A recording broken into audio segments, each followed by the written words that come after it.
Jauniešu pašiniciatīva un neatlaidība ir galvenais veiksmes faktors pirmā iekštelpu skateparka izveidē Madonā.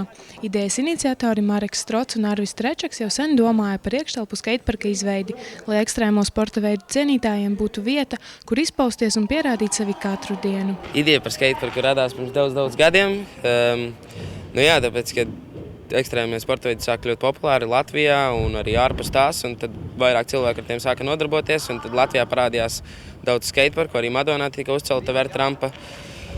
Notiek kā notiek, bet tad nojauca to skateparku. Tā bija bēdīga ziņa mums un visiem pārējiem, kas nodarbojas ar šo sporta veidu, un tā mēs sākām cīnīties par savu galamērķi, un tā mēs arī to panācām. Skateparks tapis ar Madonas domas piešķirto 3000 latu finansējumu, Andra Trečaka, Aldoņa Rībinieka un jauniešu atbalstu. Nepārtraukti domājot uz priekšu un progresējot, tiek rīkotas arī sacensības. Tāpēc, lai izrādītu pateicību vienam no atbalstītājiem, tika rīkots Aldoņa Rībinieka piemiņas kauss, kurā savu meistarību rādīja ievērojams skaits dalībnieku. Šodien skateparkā norisinās sacensības Aldoņa Rībinieka piemiņas kauss. Un ir ieradušies braucēji no Gulbenes, Rīgas, Kokneses, Cēsvaines, Jēkabpils, no ļoti daudz pilsētām. Un norisinās sacensības BMX, inline un skateboard grupās. Skateparks darbojas katru dienu un to apmeklē dažāda vecuma jaunieši. Vietējie tam atvēl laiku pēc skolas, bet brīvdienās no augstskolām māju steidzas studenti un ierodas ekstrēmo sporta veidu piekritēji no citām pilsētām. Draugs uztaisīja projektu, uzbūvēja parciņu, kas ir ļoti foršs, un šodien vienkārši ir turbo laba atmosfēra. Ļoti reti, kur tik laba atmosfēra bijusi, daudz cilvēku maziņš, kaut kas savādāks. Turbo forši.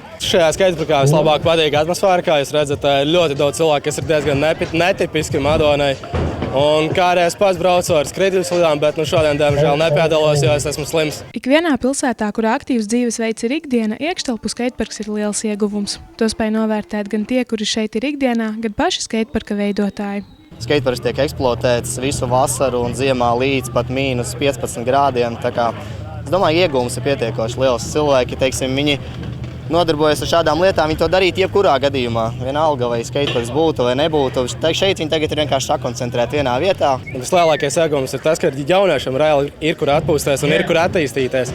Ir kur augt un arvien mazāk cilvēku braukā pa ielām, kas arī ir labi un netiek bojāts Madonas vizuālais tēls. Kāds tavuprāt lielākais ieguvums no šāda skateparka Madonā?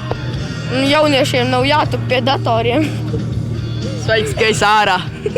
Jaunieši ir apņēmības un spēka pilni, tāpēc nedomā apstāties pie sasniegtā. Viņiem jau ir nākotnes plāni, kur ir uzņēmība un citu jauniešu atbalstu noteikti tiks realizēti. Tālāk mēs cīnīsimies par to, lai mums Madonā būtu arī āras skateparks, arī ļoti kvalitatīvs un Latvijas līmenī, jo tagad mēs ar šo skateparku ļoti popularizējam sevi, it īpaši pašu Madonu kā tādu, jo ļoti daudz jauniešu brauc un kā ir skateparks uzreiz pilsēta ekstrēmo sporta veidu aprindās ļoti populāri paliek.